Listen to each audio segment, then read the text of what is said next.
Assalamualaikum warahmatullahi wabarakatuh. Ketemu lagi bersama Bu Intan di mata pelajaran matematika. Oke, alhamdulillah kita sudah masuk ke semester 2. Tandanya harus lebih rajin lagi, lebih bertanggung jawab lagi terkait apa saja tugasnya, kewajibannya dan lain sebagainya. Oke. Pada materi kali ini Bu Intan akan menjelaskan tentang dimensi 3. Mungkin ada yang sudah sering mendengar dimensi 2, dimensi 1, dimensi 3 gitu ya. Oke, sebelumnya mungkin kita review sedikit. Tahu nggak sih kalian kalau bangun datar itu disebut dengan dimensi 2? Tahu nggak nih kira-kira apa saja ya yang berdimensi 2? Contohnya apa nih? Misalkan persegi, gambar Bu Intan nggak bagus ya. Kemudian apa lagi nih? Segitiga misalkan gitu ya. Terus apa nih? Persegi panjang gitu ya misalkan. Nah, ini kan termasuk contoh bangun datar atau contoh bangun yang berdimensi 2. Nah, sedangkan kalau bangun ruang itu disebutnya adalah dimensi 3. Apa aja misalkan? Balok gitu ya. Kubus. Apa lagi? Apa lagi? Ayo.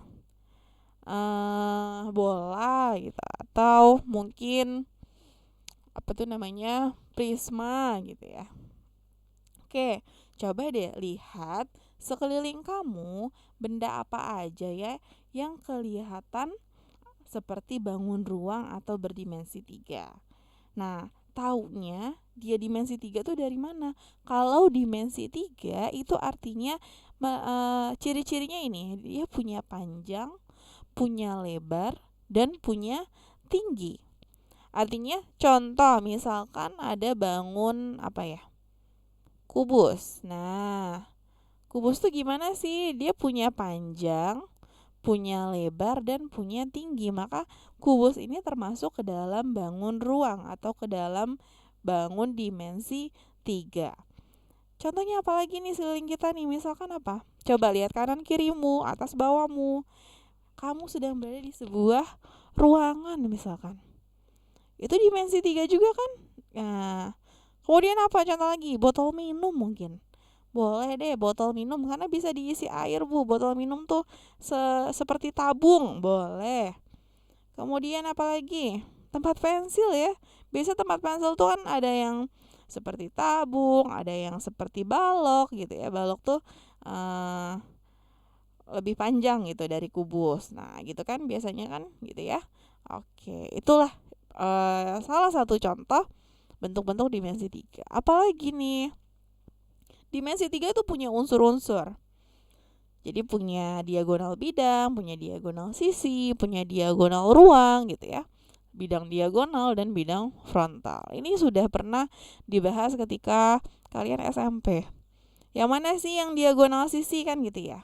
Kita harus tahu dulu bagian sisi itu mana. Bagian sisinya itu mana? Sisi depan, samping, belakang, kanan, kiri, atas gitu kan.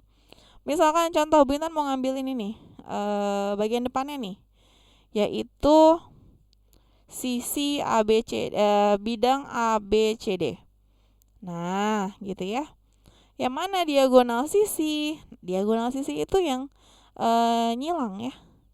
Diagonal sisi BD dan diagonal sisi AC. Ini Bu Intan nggak lurus, harusnya garisnya lurus gitu ya. Oke, kemudian ini bagian depannya, yang samping tuh yang mana? Nah, ini yang samping nih, FC dan BG, ED dan EH kan gitu. Kemudian ada lagi nih bagian atas sama bagian bawah, apa nih?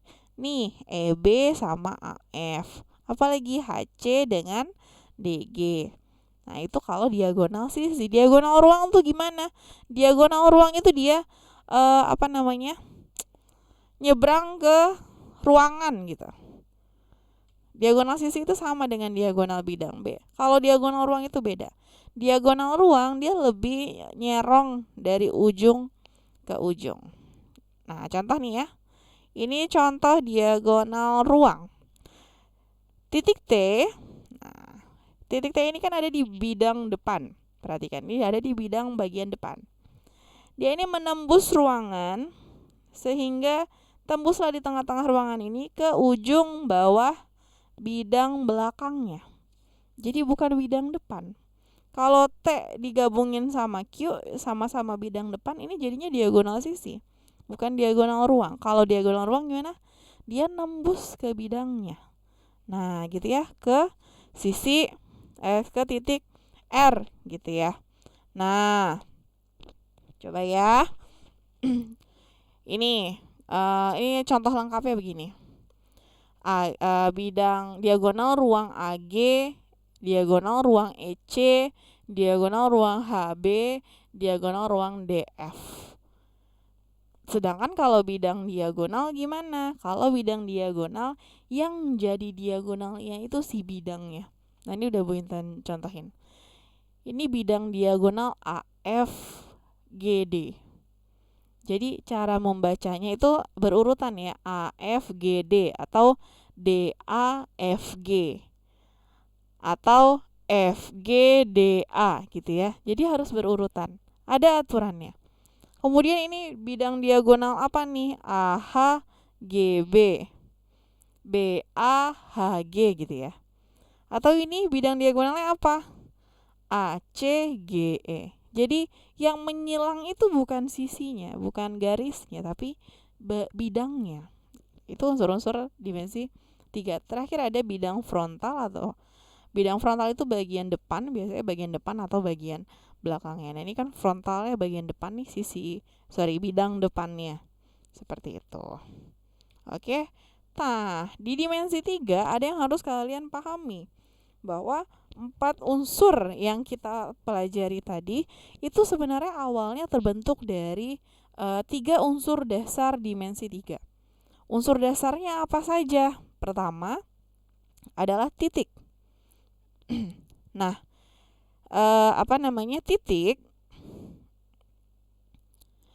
titik ini digambarkan oleh sebuah nokta. Kemudian diberikan nama dengan huruf kapital A, B, C, dan seterusnya. Nokta tuh gimana sih Bu maksudnya? Nah, biasa kalau kita buat titik gimana sih? Diurak-urak gitu ya. Diurak-urak gitu. Atau ada juga yang buat titik begini. Nah, udah gitu aja. Kalau dalam matematika kalian ngurak-ngurak kayak gini, bisa nggak ini disebut dengan titik? Bisa, tapi ini namanya titik apa? Kan bingung. Makanya harus ada penamaan, dan penamaannya harus berupa huruf kapital. Tidak boleh huruf kecil. Harus huruf kapital. Oke, misalkan ini adalah Bu Intan tulis P. Maka disebutnya dengan apa? Titik P. Gitu kan? Nah, terus kalau seandainya ada lagi di sini Q. Berarti titik Q. Oke, itu kalau titik. Titik tidak mempunyai ukuran atau tidak berdimensi. Nah, titik kalau digabung-gabungin gitu ya. Ini akan membentuk sebuah kumpulan dari titik-titik ini akan membentuk sebuah garis. Garis itu kumpulan titik yang sejajar dan membentuk satu kesatuan, disebut dengan garis. Nah, garis ini berdimensi 1. Kenapa berdimensi 1? Karena dia hanya punya panjang saja. Kalau ada garis gitu kan, misalkan berapa senti? 12 senti. Oh, dia cuma punya panjangnya saja. Nah, penamaan garis ini bisa menggunakan huruf kecil kalau ditulis di bagian agak-agak tengah garis gitu ya. Misalkan contohnya ini, garis G. G-nya adalah G kecil, disebut dengan garis G. Kalau mau ditulisnya kapital, ini harus diberikan tanda di ujung di ujung garisnya. Contoh ini ada garis, Bu Intan tandain ujung-ujungnya. Ini titik P, ini titik Q, maka ini menjadi garis PQ. Nah, atau garis PQ gitu kan. Tapi kalau ada garis Bu Intan namain H, ya udah berarti H-nya H kecil, bukan kapital, berarti ini adalah garis H. Sesimpel itu untuk garis. Nah, Kalau garis berdimensi 1, ada yang berdimensi 2. Apa? Kumpulan garis akan membentuk sebuah bidang. Kan gitu. Bidang adalah gabungan atau kumpulan garis yang membentuk satu kesatuan. Kalau bidang berdimensi 2, maksudnya berdimensi 2 gimana? Dia punya panjang dan punya lebar. Berarti bisa ambil kesimpulan ya, kalau garis berdimensi 1 karena dia hanya punya panjang saja. Kalau bidang berdimensi 2 karena dia punya panjang dan punya lebar. Berarti kalau dimensi 3 punya apa aja? Punya panjang, punya lebar, dan punya tinggi. Gitu ya. Oke. Nah, penamaan pada bidang ini biasanya ada 2 cara. Biasanya dari sudutnya. Ini kalau di sudut ada gambar sudut di ujungnya alfa atau beta atau gamma, berarti ini disebut dengan bidang alfa. Atau di ujung-ujung ininya, titik-titiknya, titik sudutnya, ini ada huruf A kapital, B kapital, C kapital, D kapital, berarti bidang A, B, C, D. Boleh nggak Bu bidang A, D, C, B? Boleh. Tapi nggak boleh bidang A, C, D, B. Jadi berurutan. Kalau kamu mau muter ke kanan A, B, C, D gitu kan. Berurutan. Kalau mau muter ke kiri ya ke kiri. Misalkan bidang B, A, D, C boleh. Tapi nggak boleh bidang A, C, D, B. Nggak boleh. Gitu ya. Ada aturannya untuk penyebutan huruf-hurufnya. Kemudian ada namanya kedudukan titik, garis, dan bidang. Ada 5 jenis kedudukan titik, garis, dan bidang. Titik terhadap garis, titik ke bidang, garis-garis, garis bidang, bidang-bidang. Gitu. Simpelnya kayak gitu. Masih gampang, tenang aja, ini materi semua kok. Kedudukan titik terhadap garis dan bidang. Apa aja ya? Kalau titik terhadap garis, nah ini harus hati-hati ya. Kalau disebutnya kedudukan titik terhadap garis, berarti kita nyebut titiknya dulu baru garis. Bukan garisnya dulu baru titik. Hati-hati. Ada namanya titik terletak pada garis, ada titik di luar garis. Kalau terletak pada garis gimana? Ya berarti dia nempel sama garisnya. Nempel di garis. Ini garis apa sih? Oh, garis G nih. G-nya G kecil. Berarti ini ada garis G, ini ada noktah gitu ya, titik, yaitu titik B. Maka penyebutannya adalah titik B terletak pada garis G. Karena ini lagi ngomongin kedudukan titik terhadap garis, maka kita nyebutnya titik duluan baru garisnya. Kan gitu. Atau Bu Intan contohin lagi, misalkan ada garis AB. Bu Intan ini punya X gitu ya, titik X. Maka ini penyebutannya gimana? Berarti kan titik X terletak pada garis apa? Garis AB, kan gitu. Terus yang ini gimana nih? Kalau titik di luar garis, artinya dia nggak nempel sama garis. Dia entah berada di kanan, kiri, ujung atas, bawah, nggak tahu. Pokoknya intinya nggak nempel sama garis ini. Maka disebutnya ini ada titik C terletak di luar garis H. Gitu ya. Kemudian bikin garis, misalkan ini P, ini Q. Di sini ada titik, di sini ada titik Z misalkan. Ditanya apa hubungannya titik Z dengan garis PQ? Maka hubungannya adalah titik Z terletak di luar garis PQ. Gitu ya. Oke. Kemudian ada titik terhadap bidang. Kalau tadi titik garis, ini titik bidang. Titik pada bidang, ada titik terletak pada bidang, ada titik di luar bidang. Kalau terletak pada bidang gimana? Dia ada di dalam bidang atau nempel sama bidangnya. Kalau di luar gimana? Ya udah, dia berjauhan dengan bidangnya. Entah kanan, kiri, atas, bawah atau gimana, ya pokoknya dia berjauhan sama bidangnya. Nggak nempel ke bidang titiknya. Nah, ini contohnya titik B terletak pada bidang alfa. Karena si titik B ini ada di dalam bidang alfa atau nempel sama bidang alfa. Misalkan Bu Intan bikin persegi. Ini persegi ABCD aja. Terus ini Bu Intan bikin titik di sini. Ini titiknya namanya titik R. Waduh, hilang. sorry. Ini titiknya namanya titik R gitu, misalkan. Berarti kan ini titik R terletak pada bidang ABCD. Sedangkan Bu Intan bikin titik lagi. Titik S berada di luar bidang ABCD kan gitu. Hubungannya itu. Gampang ya, masih mudah. Kemudian apa lagi? Kedudukan garis terhadap garis lain. Ada namanya garis berpotongan, ada garis sejajar, ada garis berhimpit, dan lain sebagainya. Apa bedanya? Kalau garis berpotongan, dia harus punya namanya titik potong. Namanya berpotongan, dia harus punya titik potong. Nah, ini titik potongnya harus satu saja, nggak boleh banyak gitu.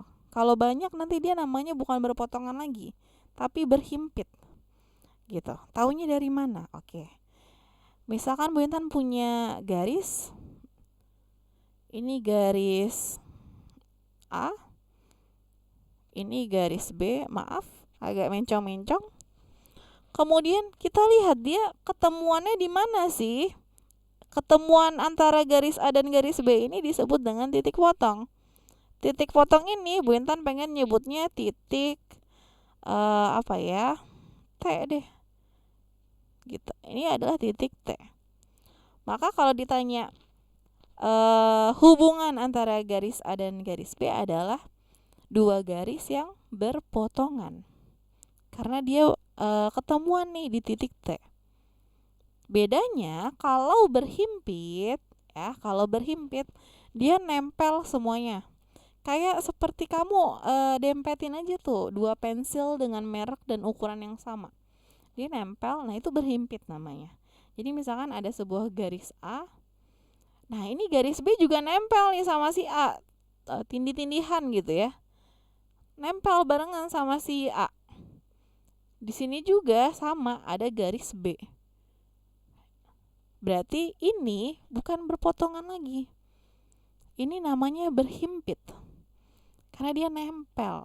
Titik potongnya banyak sekali, tidak terhingga. Saking tidak terhingganya, tidak terhitungnya, ini banyak sekali titik potongnya, maka ini dikatakan berhimpit. Gimana kalau sejajar? Kalau sejajar, dia sebelahan atau atas bawah. Namanya sejajar tuh seperti ini. Kanan kiri, atas bawah gitu ya. Samping-sampingan, agak miring, nyamping. Yang penting tidak bertemu titik potong. Kenapa Bu Intan bilang gitu? Contoh, ini garis EF dengan garis GH, apakah dikatakan sejajar? Nggak boleh dikatakan sejajar. Ini dikatakan garis tidak sejajar, atau boleh dibilang dua garis berpotongan. Mana buktinya kalau ditanya? Bukti mereka dua garis berpotongan gimana? Ya dipanjangin aja. Kalau kita buat titik-titik dan diperpanjang, mereka akan ketemuan. Nih ya, berpotongan ketika diperpanjang, mereka akan ketemuan di salah satu titik temu. Anggaplah ini titik S. Maka garis EF dan garis GH ini garis tidak sejajar, atau boleh dibilang garis yang berpotongan, bukan sejajar. Kalau sejajar tuh gimana nih? Garis GH atau garis HG sejajar dengan HG, sejajar dengan EF, sejajar dengan DC, sejajar dengan AB, kan gitu ya. Kalau EA sejajarnya yang mana nih? EA ini kan tegak. Berarti sejajarnya sama yang FB, HD, GC gitu ya. Kalau yang miring begini nih, HE sejajar sama yang GF, DA, dan CB gitu ya. Ini kita ngulang materi SMP gitu. Oke, kita coba ya lagi. Kedudukan garis terhadap garis lain. Masih nih, ada namanya dua garis bersilangan dan dua garis berhimpit. Dua garis berhimpit sama dengan yang tadi Bu Intan bilang. Kalau dia berpotongan banyak titik potongnya, berarti berhimpit. Contoh dua garis bersilangan tuh gimana? Kalau bersilangan artinya dia tidak berpotongan dan tidak sejajar. Kenapa bisa nggak berpotongan dan nggak sejajar? Karena dia berada pada bidang yang berbeda. Nah, Bu Intan mau bikin kalian coba bayangin, ini ada sebuah bidang, anggaplah bidang alfa ini adalah sebuah kertas. Jadi kamu ngambil kertas selembar misalkan gitu ya. Kemudian ini ada garis G, ini garis G. Anggaplah garis G ini kamu tuncepin pensil sampai menembus kertasnya. Ini kan ceritanya menembus gitu ya. Terus yang kelihatan ujung pensilnya gitu kan. Nah, dia nembus nih ceritanya. Kemudian kamu letakkan lagi di bidang sebuah pulpen mirip dengan garis H. Letakin di situ. Nah, nanti kamu lihat kira-kira pensil G dan pulpen H atau pensil H ini mereka akan ketemu di satu garis enggak? Ini kan mereka manjang ke sana, manjang sana. Bayangin aja, ini banyak ke sana. Kalau lewat gambar kelihatannya kayak ketemuan, tapi kalau sudah dipraktikkan ini nggak akan ketemu ujungnya. Artinya mereka tidak berpotongan dan tidak sejajar, maka disebut garis yang bersilangan. Bersilangan tuh seperti membentuk X gitu ya, bersilangan. Nah, ini karena nggak ketemu nih ujung-ujungnya, berarti nggak berpotongan. Tapi karena bukan nyamping-nyamping juga gitu, berarti bukan sejajar. Maka dia disebut bersilangan. Karena terletak pada sebuah bidang. Bidang apa? Bidang alfa. Kan gitu. Contohnya mana ini contohnya? Ada garis AB. Garis AB Bu Intan panjangin gitu ya. Ini anggaplah ini penggaris. Ini ada sebuah bangun kubus. Anggaplah ini ini penggaris kamu taruh di bagian sisi depan bawah. Nah, kemudian ini bagian belakang tegaknya, sisi belakang tegaknya ini kamu taruh pulpen. Panjangin ke atas, panjangin ke bawah. Mereka nggak akan ketemuan di mana-mana. Karena mereka terletak, ini kan masih dalam sebuah bidang, tapi nggak akan ketemu titik potongnya. Maka garis AB dan garis GC ini dikatakan garis yang bersilangan.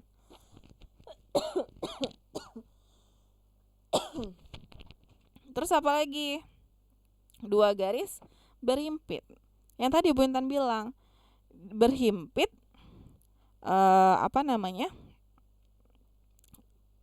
dikatakan berhimpit karena dia nempel sama garis yang lainnya. Tadi yang Bu Intan bilang ya, kalau Bu Intan bikin garis A, kemudian dia titik potongnya terlalu banyak atau dia terlalu nempel dengan satu garis, ini Bu Intan nggak bisa lurus. Anggaplah ini garis B. Ini nama dikatakan garis A dan garis B berhimpit. Oke, contoh. Perhatikan kubus ABCDEFGH di bawah ini garis BD bersilangan dengan garis. Kita perhatikan garis BD. Ambil titik-titik putus gitu ya, boleh. Bersilangan ya, dia mintanya bersilangan loh. Bersilangan dengan yang mana? Coba FH. Apakah FH bersilangan dengan BD? Oh, ini FH gitu kan. Bersilangan enggak? Enggak.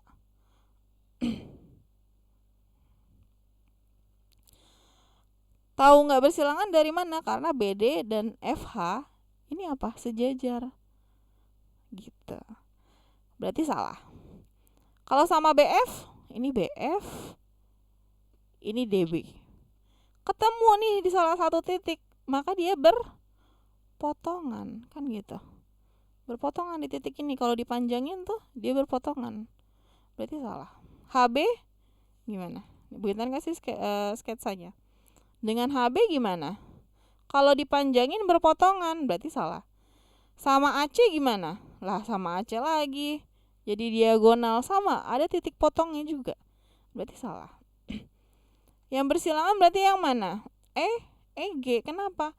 Ini mau dipanjangin, ini kan bagian sisi ininya ya, sisi bagian bawahnya. Ini bagian sisi atasnya, ini mau dipanjangin sampai kemana juga mereka nggak akan ketemu. Maka itu yang disebut dengan bersilangan. Gitu ya. Oke, kemudian ada kedudukan garis terhadap bidang. Ada garis terletak pada bidang, ada garis sejajar bidang. Kalau garis terletak pada bidang berarti dia nempel sama bidangnya, gampangnya begitu. Kalau garis di luar bidang berarti kalau di luar, bukan di luar bidang, kalau garisnya berada di luar bidang dan selurusan sama bidang berarti disebutnya garis sejajar bidang. Oke, baca ya. Sebuah garis dikatakan terletak pada bidang jika garis dan bidang itu sekurang-kurangnya memiliki 2 titik persekutuan.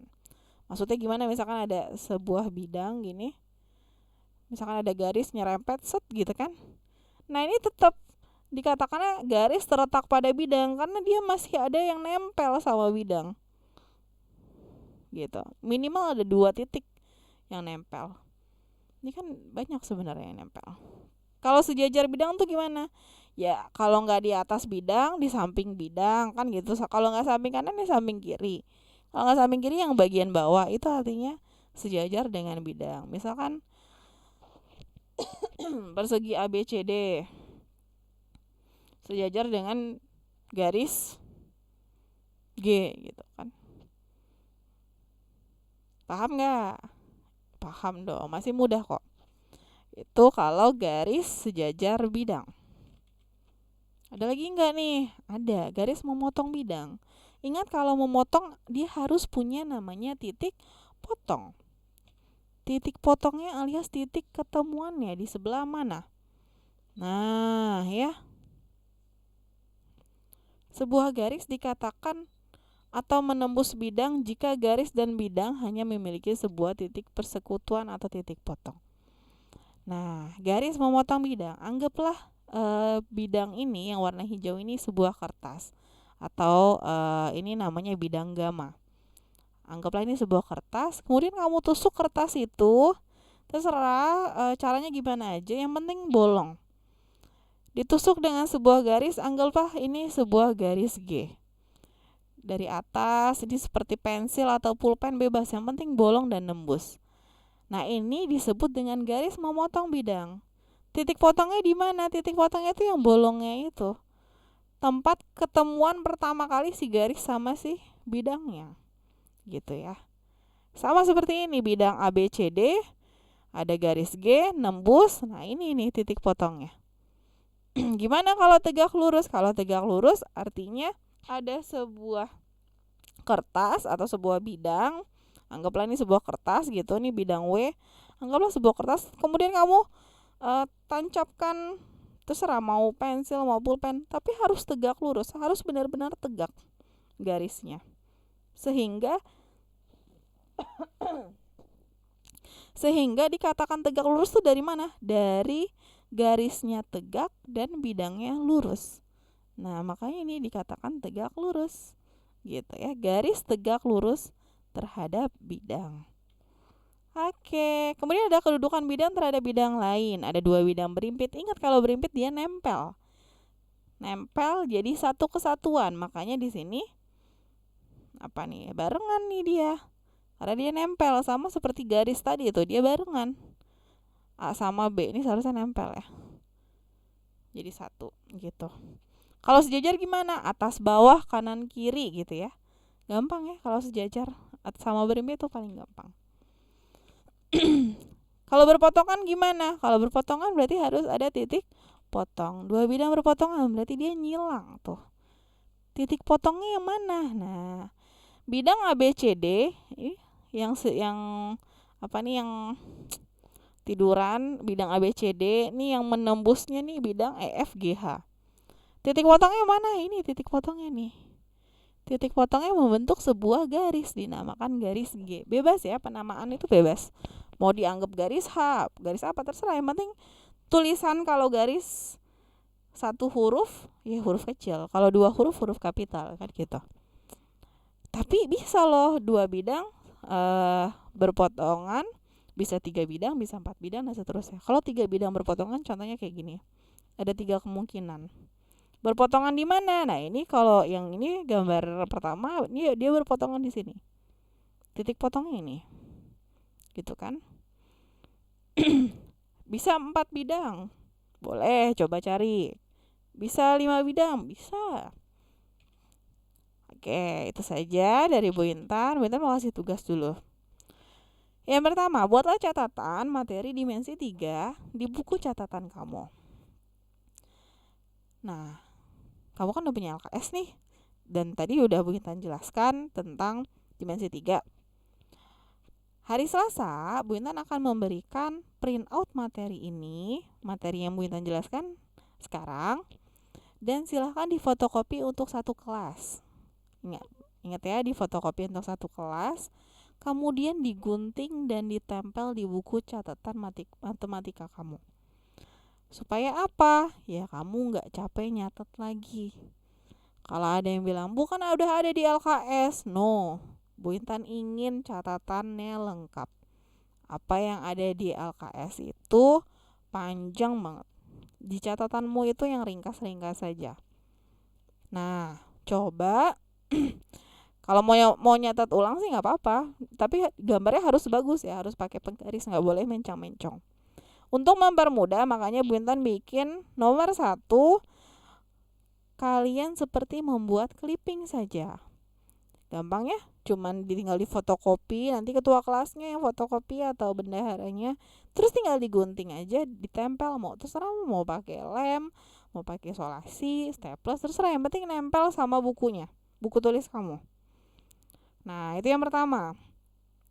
Nomor 2, kerjakan LKS halaman 10 tugas mandiri di buku tulis matematika. Bu Intan tidak mau buku campur, tidak boleh pakai buku campur sari. Jangan kebiasaan ya, tidak boleh pakai buku campur sari. Oke, yang ketiga, pengumpulan tugas ini semua, nomor 1 dan nomor 2, itu hari Senin minggu depan lagi saat kalian PTM. Nah, hari ini kan kalian PJJ. Nah, minggu depan hari Seninnya PTM. Nah, saat PTM dikumpulkan. Oke, itu saja. Paham? Kalau ada pertanyaan, boleh tanya-tanya di grup WhatsApp masing-masing kelas. Oke, itu saja dari Bu Intan. Ingat, hasil yang baik akan datang kalau senantiasa terus berusaha dan sungguh-sungguh dalam ikhtiar. Oke, terima kasih. Assalamualaikum warahmatullahi wabarakatuh.